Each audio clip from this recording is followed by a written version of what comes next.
ምድራዊውን ሰው እንደመሰልነ እንዲሁ ሰማያዊውን ኢየሱስ ክርስቶስን እንመስላለን። ትንሣኤ ማለት አዲስ ሕይወት ይባላል።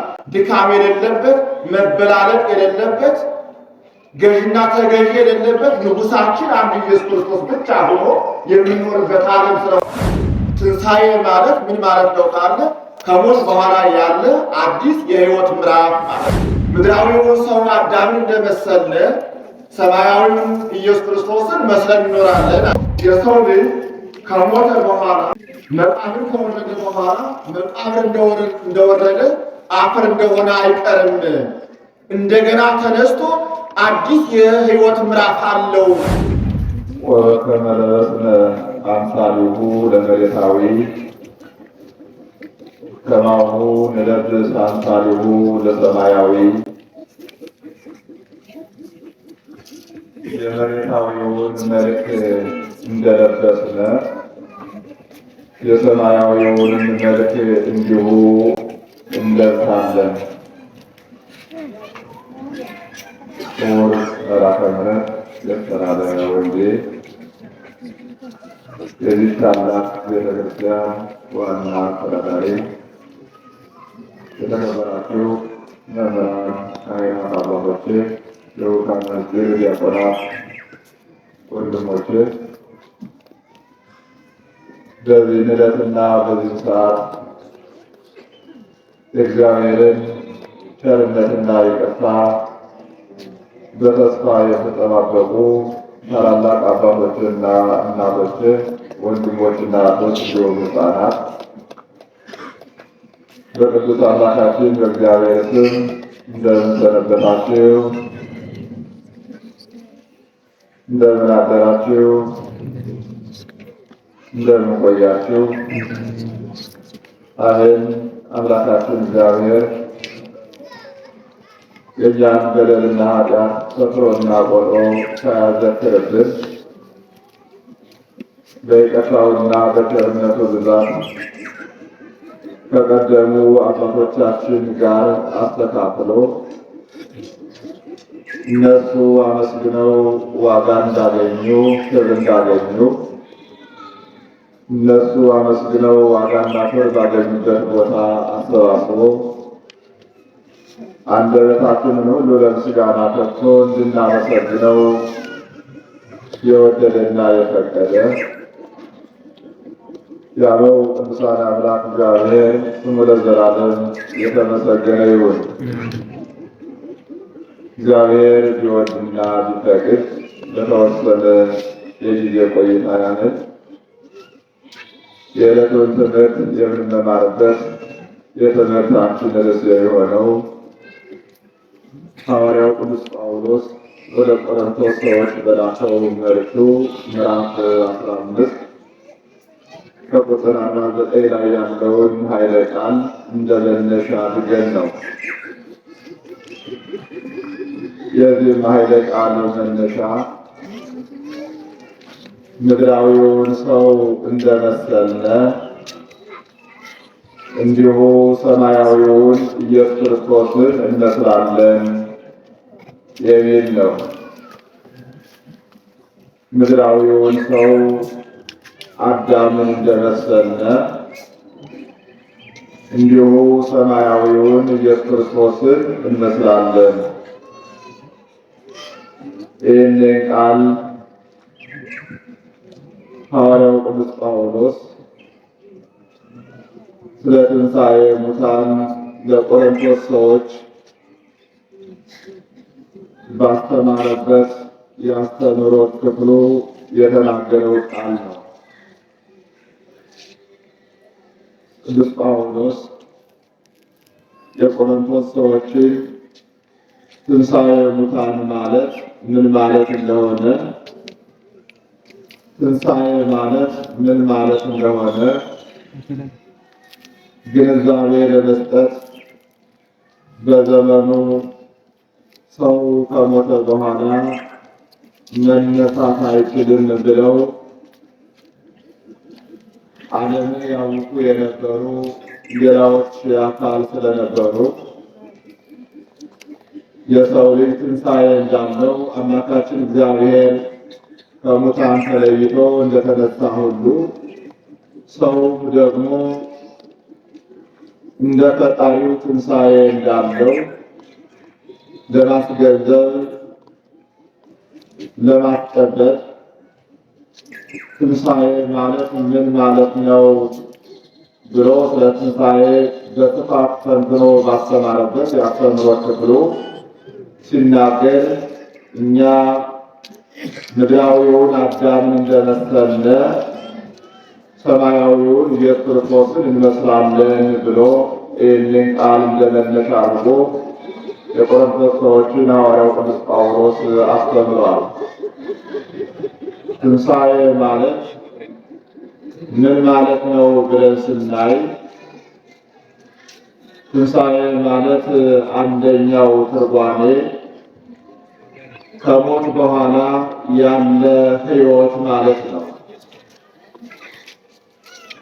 ከሞት በኋላ የሚኖረው ሕይወት ደግሞ በሥጋ ብቻ አይደለም፣ በመንፈስም ወይም በነፍስም፣ በነፍስ ብቻ አይደለም፣ በሥጋ ጭምር ሥጋና ሕይወት ነፍስ አንድ ላይ ተዋህደው የሚኖሩት ሕይወት ማለት ነው። ትንሣኤ ማለት ከሞት በኋላ ያለ ሕይወት የሚቀጥል ሕይወት ማለት ነው።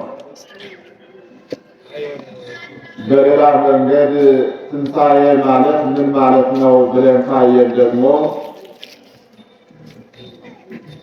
ከሞት በኋላ የሚጀምር አዲስ የሕይወት ምዕራፍ ማለት ነው። አዲስ የሕይወት ምዕራፍ ማለት ነው። ትንሣኤ ማለት ምን ማለት ነው ብለን ባጭሩ ስናየው ከሞት በኋላ አዲስ የሕይወት ምዕራፍ ማለት ነው።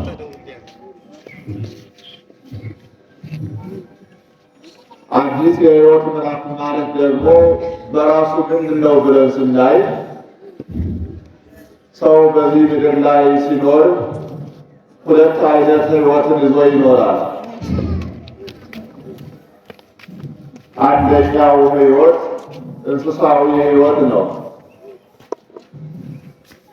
ይህ እንስሳዊ ሕይወት የምንለው ልብላ ልጠጣ የሚለው ድካም የሚስማማው መራብ መጠማት የሚስማማው ሁሉ ነገር ችግሩ ሁሉ ነገር የሚስማማው መራባቱ የሚስማማው ሕይወት እንስሳዊ ሕይወት ነው። ሌላኛው ሕይወት ደግሞ መላካዊ ሕይወት ነው። ይህ መላካዊ ሕይወት ደግሞ የሰው ልጅ ልጾም ልጸልይ ብሎ ወደ መንፈሳዊ ሕይወት የሚያጋድልበት ልመቆት ልስገድ ልጸልይ ልጾም ልዘክር ብሎ የሚያስበው መንፈሳዊ ስራ የሚሰራው ሁሉ ደግሞ መላካዊ ሕይወት ይባላል። እነዚህ ሁለት ሕይወቶች መላካዊ ሕይወትና እንስሳዊ ሕይወት የሰው ልጅ የጦር አውድማ አድርገው ራስ በራሳቸው ሲተሳሙበት ይኖራሉ። አንድ ጊዜ ስጋዊ እንስሳዊ ሕይወት ሲያሸንፍ፣ አንድ ጊዜ ደግሞ መላካዊ ሕይወት ሲያሸንፍ፣ ነገር ግን ሁለቱ ሕይወቶች በመሰሳት በመገፋፋት በመሯሯጥ የርቅደም ሰውየው መሮጫ መስክ አድርገውት በእንደዚህ ሕይወት ይኖራሉ። ይህ ሕይወት ደግሞ ገደብ ያለው ሕይወት አጭር የሆነ ሕይወት ነው። ለአምሳ ዘመን ለስልሳ ዘመን ለሰባ ለሰማንያ ዘመን ግፋ ቢል 100 ወይም 120 110 ዘመን የሚቆይ ሕይወት ነው። እነዚህ ሁለቱ ሕይወቶችን ሞት ይመጣና ይለያያቸዋል። አንድ ላይ የነበሩትን እንስሳዊ ሕይወትና መላካዊ ሕይወት ሞት መጥቶ ይለያያቸዋል። እንስሳዊ ሕይወትን ከሥጋ ጋር ወደ መቃብር ያወርደዋል። መላካዊ ሕይወትን ደግሞ ከነፍስ ጋር ወደ ገነት ያድርገዋል። መላካዊ ሕይወታችን ከነፍስ ጋር በገነት ይኖራል። እንስሳዊ ሕይወታችን ደግሞ በዚህ ምድር ላይ በመቃብር ይቀራል፣ ወይም በዚህ ምድር ላይ ይቀራል። ከዚህ በኋላ ለተወሰነ ጊዜ ከቆየ በኋላ በዕለተ ምጽአት እግዚአብሔር በሚመጣበት ጊዜ ዓለሙን በሚያሳልፍበት ጊዜ በዚህ ዓለም ያለውን እንስሳዊ ባህሪና ሥጋን እግዚአብሔር ያስነሳል። በመቃብር ያለ ሆነ በአራዊት ከርስም ያለ ሆነ ወይም እንዲሁ እንደ ትቢያ ተበትኖ በውሃ አማካኝነት ተወስዶ እንደ ትቢያ ተበትኖ የኖረውን ሆነ እግዚአብሔር ይሰበስብና እንስሳዊ ሕይወትንም ጨምሮ ከሥጋ ጋር መላካዊ ሕይወትን ደግሞ ከነፍስ ጋር አዋህዶ እንደገና ያስነሳዋል። አዲስ ሕይወት ማለት ይሄ ነው። ሥጋና ነፍስ አንድ ሆነው እንደገና አዲስ ሕይወት ይጀምራሉ። አዲስ ያሰኘው ምንድን ነው ካለ ከዚህ ቀደም ነፍስና ሥጋ አንድ ላይ አይደለ የነበሩ። ምንድን ነው አዲስነቱ ካለ ከዚህ ቀደም የነበረው ሕይወት ወይም ዛሬ ያለንበት ሕይወት የመሰሳብ ዓለም ነው። የመሰሳብ የጦርነት ዓለም ተብሎ ይያዛል። ከትንሣኤ በኋላ ግን እንስሳዊ ሕይወት መላካዊ ሕይወትን መስሎ ይኖራል። ልብላ የለም ልጠጣ የሚል ሐሳብ የለውም። ፍጹም መላካዊ ሕይወትን መስሎ ይኖራል። ይህ አዲስ አሰኝቶታል። በሌላ መንገድ ዛሬ በዚህ ዓለም በብዙ ነገር የሰው ልጅ ይለያያል። በብዙ መንገድ የሰው ልጅ ይለያያል። የሰው ልጅ አንድ አዳማዊ አካል ቢሆንም ነገር ግን የአዳማዊ አካላችን በልዩ ልዩ ምክንያት እያንዳንዳችን ልዩነት አለን። በቆዳ መቆርና መቅላት ሊሆን ይችላል። በርዝመትና በማጠር ሊሆን ይችላል። በመጠን በመወፈርና በመቅጠል ሊሆን ይችላል። ወይም ደግሞ በሰው ሰራሽ ወይም በተፈጥሮ ነገር ደግሞ የአካል መጉደል ሊሆን ይችላል። አንዱ ገዢ ነው፣ አንዱ ተገዢ ነው። አንዱ አገልጋይ ነው፣ አንዱ ተገልጋይ ነው። አንዱ ጤነኛ ነው፣ አንዱ ደግሞ በሽተኛ ነው። አንዱ ሀብታም ነው፣ አንዱ ደግሞ ድሃ ነው። አንዱ ባለርስት ባለሩት ነው፣ አንዱ ደግሞ መጻተኛ ስደተኛ ነው። አንዱ የተዋረደ ነው፣ አንዱ ደግሞ የተከበረ ነው። በእንደዚህ አይነት ባጭሩ እንለያያለን። በእንደዚህ አይነት መንገድ ዛሬ በዚህ ዓለም ሳለን እንለያያለን። አንዱ በልቶ ጠግቦ ያድራል፣ አንዱ ደግሞ ረሃብ ያድራል። አንዱ ደስተኛ ነው፣ አንዱ ሀዘንተኛ ነው። ዓለም እንደምታውቁት ልዩ ልዩ ነገር ላይ ያለን። አንዱ በቤት ላይ ሞልቶ ደልቶ ተደላቆ ይኖራል። አንዱ ደግሞ ተቸግሮ የዕለት ጉርስን እንኳን አጥቶ ይኖራል። በእንደዚህ አይነት መንገድ ተለያይተን እንኖራለን። ኋላ ከትንሣኤ በኋላ ግን ይህ ሁሉ ነገር የለም። በአካልም በቆዳም ይሁን በማጠር በመርዘምም ይሁን በመወፈር በመቅጠንም ይሁን መበላለጥ የለም። ሁሉም አንድ አካል አንድ አዳም መስሎ የ30 ዓመት ወጣት ሆኖ ሁሉም ሰው ይነሳል። በዚያን ሰዓት የከሌ ቀይ ነው፣ የከሌ ጥቁር ነው፣ የከሌ አጭር ነው፣ የከሌ ረጅም ነው፣ የከሌ ወፍራም ነው፣ የከሌ ቀጭን ነው የሚባል አካል የለም። ሁሉም አንድ አካል ሆኖ ይነሳል። ይህ አዲስ ትንሣኤ አዲስ ሕይወት ይባላል። ዛሬ ማየት የተሳናቸው አሉ፣ መጓዝ የተሳናቸው አሉ፣ መስማት የተሳናቸው አሉ። በትንሣኤ በኋላ ስንነሳ ግን ይህ ሁሉ ነገር ቀርቶ ሁሉም ማየት የሚችል፣ ሁሉም መስማት የሚችል፣ ሁሉም መራመድ የሚችል፣ ሁሉም ደግሞ የፈለገውን ነገር እንደ ማንኛውም እኩል የሚኖርበት ኑሮ ስለሆነ አዲስ ሕይወት ያሰኘዋል። ዛሬ አንዱ የ30 ዓመት፣ አንዱ የ40 ዓመት፣ አንዱ የ80 ዓመት፣ አንዱ እንደዚህ እያለ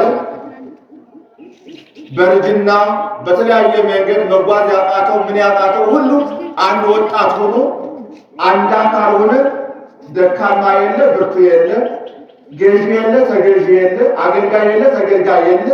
ንጉሳችን አንድ ኢየሱስ ክርስቶስ ሆኖ የምናገለግለው አንድ እግዚአብሔር ሆኖ ሰው ማገልገል የለ። እንደዚህ ሆነን እንኖራለን። እግዚአብሔር ቢያድለን ያ እግዚአብሔር ላደለው ሰው ነው። እግዚአብሔር ትንሣኤ ዘረክር ያገኘ ሰው ነው ያንን ያገኘው። እንደዚህ ነው ስለምንኖር አዲስ ሕይወት ተብሎ ትንሣኤ ማለት አዲስ ሕይወት ይባላል። ድካም የሌለበት፣ መበላለጥ የሌለበት፣ ገዥና ተገዥ የሌለበት ንጉሳችን አንድ ኢየሱስ ክርስቶስ ብቻ ሆኖ የምንኖርበት ዓለም ስለሆነ ትንሣኤ ማለት ምን ማለት ነው ካለ ከሞት በኋላ ያለ አዲስ የሕይወት ምዕራፍ ማለት ነው። አዲስ የሕይወት ምዕራፍ አሁን ሐዋርያው ቅዱስ ጳውሎስ ስለዚህ ነው ምድራዊውን ሰው አዳምን እንደመሰለ ሰማያዊውን ኢየሱስ ክርስቶስን መስለን እንኖራለን አለ። ምክንያቱም ሐዋርያው ቅዱስ ጳውሎስ የሰው ልጅ ከሞተ በኋላ መቃብር ከወረደ በኋላ መቃብር እንደወረደ አፈር እንደሆነ አይቀርም፣ እንደገና ተነስቶ አዲስ የሕይወት ምዕራፍ አለው፣ እንደገና የሚጀምረው ሕይወት አለ ብሎ ሲያስተምር ቅዱስ ጳውሎስ ሰዱቃውያን የተባሉ እንደምታውቋቸው ትንሣኤ የለም መልአክ የለም ብለው የሚያስተምሩ ነበሩና እንዴት የሰው ልጅ ይነሳል ብለው እንደዚህ ያውቁ ነበር። ቅዱስ ጳውሎስን ያስጠሉ ነበር። ትንሣኤ የለም፣ ሰው አይነሳም፣ ከሞተ በኋላ አይነሳም እያሉ ያውቁት ነበር። ቅዱስ ጳውሎስ ደግሞ የተኛ ሰው ምሽት ላይ ቸር አሳድረኝ ብሎ ቸር አሳድረኝ ብላ ትተኛለች፣ ይተኛል። ያ የተኛ ሰው ሲነጋ አይነሳም ወይ አላቸው። በዚህም አላመኑ። እንቅልፍ የትንሣኤ ምሳሌ ነው። ሰው ተኝቶ ዛሬ ሲሰራ የዋለ ሰው የደከመ ሰው በተለይ የአእምሮ ስራ አድካሚ ነው። በተለይ ወገኖች የጉልበት ስራ ስናርፍ ወዲያውኑ የሚለቅ ነው። የአእምሮ ስራ ከባድ ነው። ተኝተው እንኳን በእንቅልፍ የማያርፍ ድካም ማን ነው ከተባለ የአእምሮ ድካም ነው። የጉልበት ድካም ተኝቶ ድካሙ ያልፋል። ዛሬ እርሻ ቁፋሮ ወይም ሌላ ስራ የዋለ ሰው ከተኛ እንደገና አዲስ ነስቶ ሰውነቴ ሁሉ ነውዳል ይልና ነገ ግን እርሻውን ወስዶ እንደዚያ ብሎ ድካሜ ሁሉ አለፈልኝ ይላል። የአእምሮ ድካም ከባድ ነው። አሁን ሰው በአእምሮ የሚሰራ ሰው ተቀምጠህ እየዋልህ ይላል። የጉልበት ስራ እኮ ቀላል ነው። የአእምሮ ስራ ነው ከባድ። የጉልበት ስራ በጣም ቀላል ነው። እንዲህ አንዳንድ ወገኖቻችን ስለመሰላቸው አንተ ወንበር ላይ ቁጭ ብለህ እስክሪብቶ ይዘህ እየዋልህ ይላሉ። ስላላዩት እኮ ነው። ቢያዩት ኑሮ ትልቁ አድካሚ ስራ በይቻለ ማነው ከተባለ የአእምሮ ስራ ነው። በእንቅልፍ እንኳን የማያልፍ ማይወርድ ነገር እያንሰላሰለ ሲጓዝ ማንሰላሰል ከባድ ነው። ሸክም እንኳ ወርደው ትታረፋል። የሚሰራ ስራ ፀሐይ በረታ ወይ ብሎ ቁጭ ብሎ ያርፈዋል። የአእምሮ ስራ ግን ተቀምጦም አይታረፍም። ሲበላ ማውሮት ነው ያለው፣ ሲተኛ ማውሮት ነው ያለው፣ ሲነቃ ማውሮ ይነቃል። አይታታ ይባላል። አውሮ ያል ድካም እና ሰው የደከመ ሰው ተኝቶ ሲነሳ ድካሙ ያርፋል። እንደዚያ ሙሉ ለትንሣኤ ምሳሌ እንቅልፍ ነው። ይህንን ቅዱስ ጳውሎስ አምጦ ቢነግራቸው አላምንም አሉ። መጨረሻ ላይ ግን አንተ የቆሮንቶስ አርሶ አደር አለ ቅዱስ ጳውሎስ ትንሣኤ የሰው ልጅ አይነሳም ለምን ትላለህ? ቆይ ያን ነገር ልንገርህ አሉ ቅዱስ ጳውሎስ። በዚሁ ምዕራፍ ላይ ስታነቡ በ15 ላይ አንደኛ ቆሮንቶስ ምዕራፍ 15 ስታነቡ በስፋት ዘላ ታገኙታላችሁ። አንተ የምትዘራው ስንዴ ወይም ኑግ መጀመሪያ ላይ አንድ ቅንጣት ትጥላለህ መሬት ላይ። ያ የስንዴ ቅንጣት ወይም ደግሞ የኑግ ቅንጣት የበቆሎም ሊሆን ይችላል። ትጥለዋለህ። ከአፈሩ ጋር እርጥብ አፈር አግብቶ ይፈርሳል፣ ይበሰብሳል። ነገር ግን ፈርሶ በስሶ አይቀርም፣ ይበቅላል። ሲበቅል ግን አገዳ አለው። አገዳ ብቻ አይደለም ቅጠል አለው። ቅጠል ብቻ አይደለም አበባ አለው። አበባ ብቻ አይደለም ፍሬ አለው። አሁን ፍሬው ወድቆ ግንዱ የት መጣ? ቅጠሉ የት መጣ? አበባው የት መጣ? ፍሬውስ የት መጣ ነው። ይህንን እግዚአብሔር አደረገ። እንደዚህም ሁሉ የእኛ ሰውነታችን ይህ ግንዱ ይዘራል፣ መቃብር ይወድቃል ማለት ነው። እንደገና እግዚአብሔር በትንሣኤ ያስነሳዋል። እንደ ግንዱ ሰውነታችን ነው። እንደ ቅጠሉ ረድኤተ እግዚአብሔር ነው። እንደ አበባው ደግሞ መዓዛ መለኮት ነው። እንደ ፍሬው ደግሞ በዚህ ዓለም የሰራነው ትንሽ ስራ ብዙ ፍሬ አፍርተን እንነሳለን። ምክንያቱም አንድ በቆሎ ወድቆ ምን ያህል እንደሚያፈራ ታውቁታላችሁ። ትንሽ ስራ ሰርተን ከትንሣኤ በኋላ ብዙ ክብር እናገኛለን። ስለዚህ የሰው ሕይወት ልክ እንደ ዘር ያለ ነው። ይህን በአንተ በምታፈው አንተ በምትዘራው ዘር ማየት ትችላለህ። እግዚአብሔር እንደዚህ የሰው ልጅ ይዘራዋል፣ በሞት ይዘራዋል፣ በመቃብር ይዘራዋል፣ በትንሣኤ እንደዚህ መልሶ ሰብስቦ በብዙ ክብር ያስነሳዋል። ስለዚህ ለምን እንደዚህ ትላለህ? እኛ አዳምን እንደመሰልነ በዚህ ምድር ላይ ሟች እንደሆነ በዚህ ዓለም በአካል ቅድም ላይ እንደገለጹት በብዙ መንገድ እንደምንለያየው ሁሉ አዳም ወደዚህ ዓለም ኃጢአትን እንዳመጣብን መበላለጥን መገዛትን እንዳመጣብን ሁሉ አዳምን በዚያ መስለነዋል። በሞት መስለነዋል። በኃጢአት መስለነዋል። በመቅበር በመዋረድ መስለነዋል። እንደዚሁም ደግሞ በክብር ኢየሱስ ክርስቶስን በትንሣኤ እንመስለዋለን አለ ቅዱስ ጳውሎስ። በትንሣኤ ሰማያዊውን ኢየሱስ ክርስቶስን እንመስለዋለን። በከመ አርአየነ ሕማመ ንኤሪ ክብረ ምስሌሁ ክርስቶስን በሕማሙ ከመሰልነው በመከራው ከመሰልነው በክብርም እንመስለዋለን ይላል ቅዱስ ጳውሎስ። አሁን ክርስቶስን በሕማሙ ከመሰልነው በመከራው ከመሰልነው በትንሣኤውም እንመስለዋለን በክብሩም እንመስለዋለን። ስለዚህ ነው ታላቁ ሊቅ ቅዱስ ያሬድ ወኪያነሂ እግዚእ ያነሳን በትንሣኤሁ እኛንም አለ ቅዱስ ያሬድ ጌታችን መድኃኒታችን ኢየሱስ ክርስቶስ እኛንም እንደሱ ትንሣኤ ልዩ በሆነው ትንሣኤ እንደሱ ትንሣኤ እኛንም ያስነሳናል።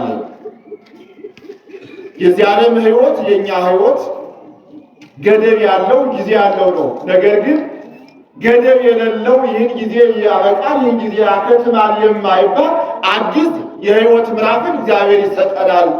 አዲስ ትንሣኤን ይሰጠናል። የዘላለም ትንሣኤን ዘላለም ብሎ ደግሞ ይጠራዋል። አነ ውእቱ ትንሣኤ ወሕይወት፣ እኔ ዘላለማዊ ሕይወት ነኝ ይላል ቅዱስ አምላካችን እግዚአብሔር። እኔ ዘላለማዊ ሕይወት ነኝ፣ ትንሣኤ ነኝ። የማይታደስ ሕይወት የሰው ልጅም ደግሞ ይዞ ይኖራል። ያ የሚሆነው ግን ወገኖች ቅድም አባታችንን ስልት እንደነበረ ትንሣኤ ልቦና ያለው ሰው ነው። ይህን የአዲስ የሕይወት ምዕራፍ ማግኘት የሚችል ትንሣኤ ልቦና ያለው ሰው ነው።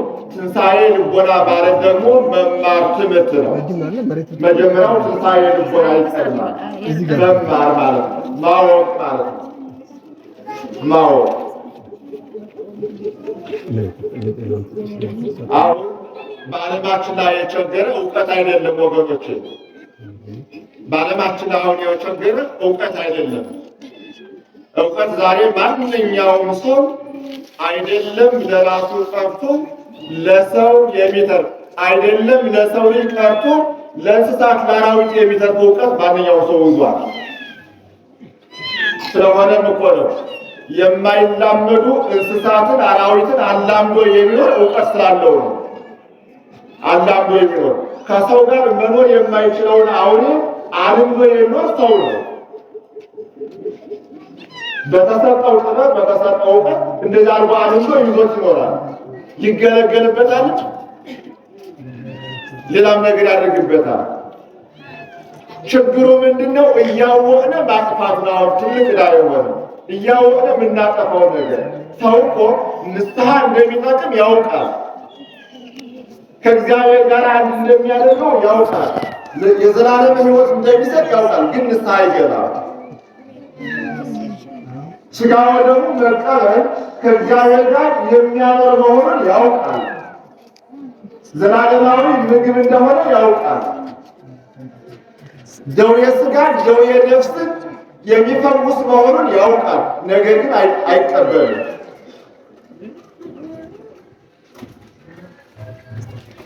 አሁን ሆነ እንደተቸገረ ስራው ነው የቸገረ እና ትንሣኤ ልቦና ከሌለው የሰው ልጅ ይህን አዲስ ምዕራፍ የተባለው ወይም አዲስ ሕይወት የተባለው ትንሣኤ ዘጉባኤ ማግኘት አይችልም። ትንሣኤ ዘለቱ የሚነሱ አሉ። ትንሣኤ ዘነአሳ ደግሞ የሚነሱ አሉ። ዘነአሳ ስለዚህ ሐዋርያው ቅዱስ ጳውሎስ ስለ ትንሣኤ ሲያስተምር ትንሣኤ ማለት አዲስ የሕይወት ምዕራፍ ነው ብሎ የቆሮንቶስ ሰዎችን ያስተማራቸው።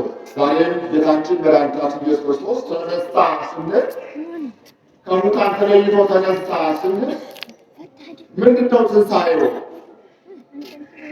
እግዚአብሔር ለሱ ትንሣኤ የሚያስፈልገው ሁሉ አይደለም። በትንሣኤው ትንሣኤያችንን ለመግለጽ ነው። ሆነነ በሆነ ወጥንተ ሁሉ ሙባረክ ሰናይ ለስራችን ሁሉ መጀመሪያ ቀዳሚ ሆነልን። በትንሣኤው ትንሣኤያችን ሰበከልን። ጾሞ ጾሙ አለ፣ ጸልዮ ጸልዮ አለ፣ አብልቶ አብልቶ አለ። እሱ ሙቶ ደግሞ ሙታችሁ ተነሳል። በትንሣኤው ትንሣኤያችንን እኔ ሙቼ እንደተነሳሁ እናንተም ትነሳላችሁ ነው። ዘላለማዊ ሕይወት አላችሁ ስል ክርስቶስ ተነሳ። ክርስቶስን ትንሣኤ ስናስብ እኛም ትንሣኤ እንዳለን ማሰብ ወሳኝ ነው። ትንሣኤ እንዳለን ስናስብ ደግሞ ዛሬ ላይ የምናስቀድማቸው ነገሮች አሉ። እንዳልኩት ትንሣኤ እንዳለ ካወቅነ፣ ዘላለማዊ ሕይወት እንዳለ ካወቅነ በአምሳ ዘመን አቆማለሁ በሰባ ዘመን እሞታለሁ የማንለው ሕይወት ስላለ ያን ሕይወት ለመኖር ያን ሕይወት ለማግኘት ዛሬ ላይ ሩጫ ያስፈልጋል። ዛሬ ላይ ትግል ያስፈልጋል። ያን ሕይወት ለማግኘት ያን ጸጋ ለማግኘት ወገኖች፣ በዚህ ዓለም እኮ ቢቸግረን ምን ቢለን መከራው ቢበዛብን ያሁን ያርገው እንጂ ከአንዱ ሀገር ወደ አንዱ ሀገር ተሰደን የአንዱ ሀገር መከራ እናልፈዋለን ይባላል። አሁን ዓለም አቀፍ መከራ ነው። በአንዱ ሀገር ድርቅ ቢሆን ችግር ቢሆን ወደ አንዱ ሀገር ተሰደን እናልፈዋለን ይባላል። ሌላም ኃይለኛ ገዢ ቢኖር ሙቶ እናልፈዋለን፣ ሲሻር እናልፈዋለን ይባላል። የወዲያኛው ዓለም ግን አልፈዋለሁ የማይባል ዘላለማዊ ንጉሥ ኢየሱስ ክርስቶስ ነው። ዘላለማዊ ዓለም ገደብ የሌለው ዓለም ነው። በዚያኛው ዓለም ስንኖር ይህን አዲስ የሕይወት ምዕራፍን ለማግኘት ዛሬ ላይ የኛ ማንነት ወሳኝ ነውና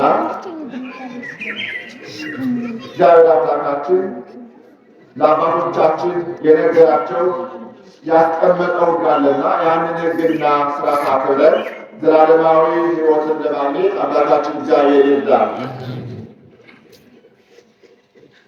ይህ ቀላል እንደ ቀላል የምናየው ነገር አይደለም። የቀደሙ አባቶቻችን ክብር ያገኙት ሁለት ጸጸት አላቸው ይላሉ። ጻድቃንም ይጸጸታሉ፣ ኃጥአንም ይጸጸታሉ ይላሉ አባቶቻችን። ጻድቃን ቅድም ላይ እንዳሉት ትንሽ ስራ በሰሩበት ምድር ላይ በሰሩት ስራ ሰማይ ላይ እንደገና ልክ እንደዚያ እንደ አዝመራው ብዙ ክብር ሲያገኙ በትንሽ ስራ ይሁ ክብር ያገኘን ትንሽ ደግሞ ጨምረንባትማ ቢሆን ምን አይነት ክብር እናገኝ ነበር ብለው ይጸጸታሉ። ተመልከቱ፣ አርሶ አደሩ ትንሽ አንጣላ መሬት ዘርቶ 10-15 ኩንታል አዝመራ ሲያገኝ ወይኔ እችንም ጨምሬባት ቢሆን ይላል። ነጋዴውም በተመሳሳይ ከትንሽ ዕቃ ላይ የተወሰነች ትርፍ ሲያገኝ ወይኔ ጨምሬያት ቢሆን ይላል። ጻድቃንም በምድር ላይ በሰሩት ስራ ብዙ ክብር ሲያገኙ ወይኔ ጨምረንበት ቢሆን ይላሉ። ይጸጸታሉ። አያችሁ፣ ሰርተው እንደገና ይጸጸታሉ። ያኛውን ክብር ስላዩ እኮ ነው። ጻድቃንም ደግሞ እንደዚህ ያለ ሕይወት መኖሩን ብናውቅማ ኑሮ ቤታችን ጥለን ዘግተን ጫካ ውስጥ ወድቀን በኖርን ነበር። ይጸጸታሉ። ምነው ስጋችንን ቆርሰን ለአራዊት ሰጠን ቢሆን፣ ምነው ደማችንን አፍስሰን ለተጠማ አራዊት ሰጠን ቢሆን፣ ምነ ሀብቱ ንብረቱ ርስቱ ጉልቱ ምነው ቀርቶብን ቢሆን ብለው ይጸጸታሉ። ጻድቃን የሚያገኙትን ክብር አይተው ያ ዘላለማዊ ሕይወት አግኝተው በዚህ ይጸጸታሉ ይላል እና ኃጥአንም ይጸጸታሉ ስላልሰሩ፣ ጻድቃንም ይጸጸታሉ ምን ጨምረን ሰርተንባት ቢሆን እያሉ ይላሉ። እና በኋላ ላይ ስራ የለም፣ ስራ ዛሬ ነው። ስራ ዛሬ ስለሆነ ሁላችንም ሰርተን ክብር እንድናገኝ አምላካችን እግዚአብሔር ይርዳን። ምድራዊውን አዳምን እንደመሰልነ በዚህ ዓለም እንደ አዳም እንደሞትነ ችግር እንዳገኘን ሁሉ ሰማያዊ ኢየሱስ ክርስቶስን ደግሞ በትንሣኤ እንመስላለን፣ አዲስ ሕይወት እንኖራለን። ሐዋርያው ቅዱስ ጳውሎስ ለቆሮንቶስ ሰዎች ምዕራፍ 15 ቁጥር 49 በዚህ አይነት ቃል ተነስቶ